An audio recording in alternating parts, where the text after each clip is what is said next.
Happy Maroon Friday, everybody.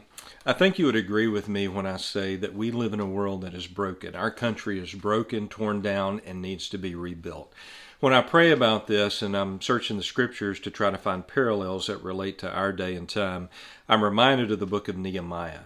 Now, let me catch you up about where God's people are during the time of Nehemiah. After 70 years of exile in Babylon, King Cyrus of Persia issues an edict saying that anyone that wants to return to their homeland, wants to return back to Jerusalem, can. And on several different occasions, large numbers of people moved back to their homeland, moved back to Jerusalem. And one of those migrations, over 50,000 people were in. And so by the time Nehemiah comes around, there are over 50,000 Jews living in Jerusalem during the time of Nehemiah, well over that number. But before we get there, there's some things that I think that God puts in place. Number one, God raises up Zerubbabel. Zerubbabel goes to the king and he says he wants to rebuild the temple. And he gets permission to go rebuild the temple. And the king even gives him gold and silver and everything that he needs in order to go rebuild the temple. And so he goes back and he begins that building project. And so he gets some distractors and critics and so forth. And so the building project comes to a halt for a time.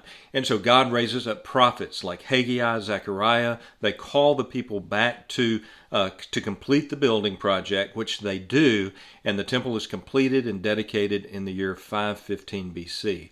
And so after that, God raises up another person. He raises up Ezra. Ezra is a priest, and he calls the people back to their faith. And so a spiritual revival then begins to take place through Ezra the priest. And so he's calling the people back to practice their faith once again. And so a number of years passed, and of course Ezra and Nehemiah, they live at the same time period. So the king of Persia now is Artaxerxes. And so Ezra the priest, he's raised up. He calls the people back to practice in their faith. And Nehemiah, he's not a priest. In fact, he has risen in the ranks of the king of Persia to become the king's cupbearer. And so this is a very trusted position. And so he's the one that ate the king's food and tested his wine to make sure that it wasn't poisoned or anything. And so he is a very trusted person. So one of Nehemiah's brothers comes to him and he gives him a report of what's going on in Jerusalem, and it is a bleak report. The walls have been torn down, the gates have been burned with fire, and it's a very bleak picture of the city of Jerusalem. And so he weeps. Nehemiah weeps, and he fasts and he prays, and the king sees him and he says, "Why are you so sad?" He tells him, and then he prays, and God tells him what to say to the king, and he asks permission to go back and to rebuild the walls and the gates of Jerusalem. And so he's given permission. In fact, he goes back and he even has letters from the king and even to the keeper of the king's forest to give him whatever materials from the forest that he needs to go back and rebuild the walls and the gates of the city. And so he goes back and he's there 3 days. And on a particular night, he goes around and takes a private tour, just himself. And he walks around the city and he sees what needs to be rebuilt. Now, Nehemiah, he is a smart guy. He is a man of prayer. Now, he's not a priest. He is a layman. But he is what we might call a civil engineer today. He was had that kind of skills in order to do that. And so he was also a great organizer of people as well.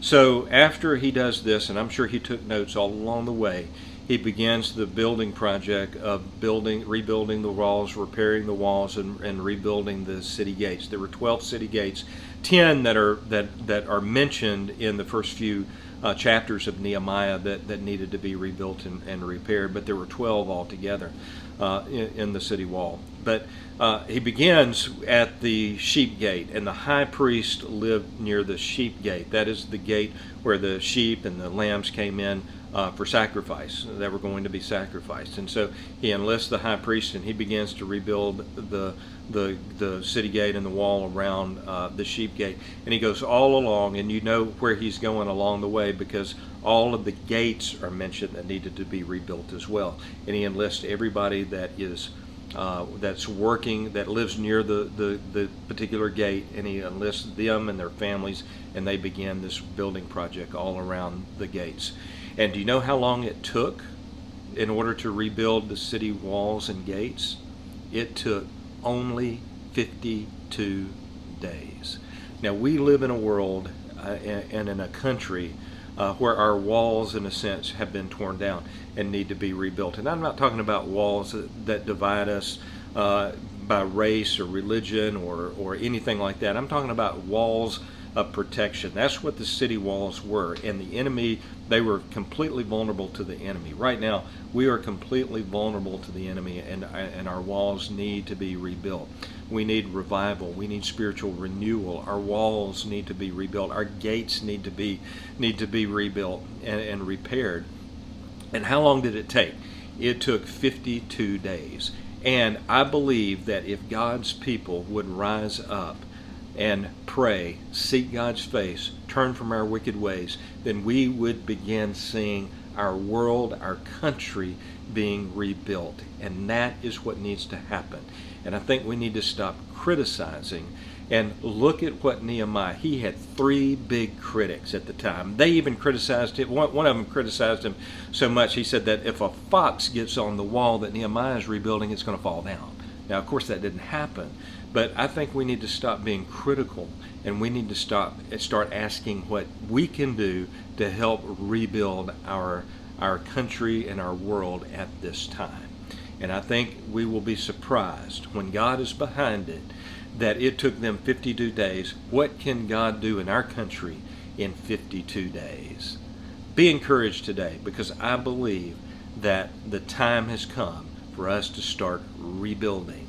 And I believe that once God is behind it and we figure out what God's plan is and what he wants us to do, I believe we will be surprised at what can be rebuilt and the time frame in which it will be done.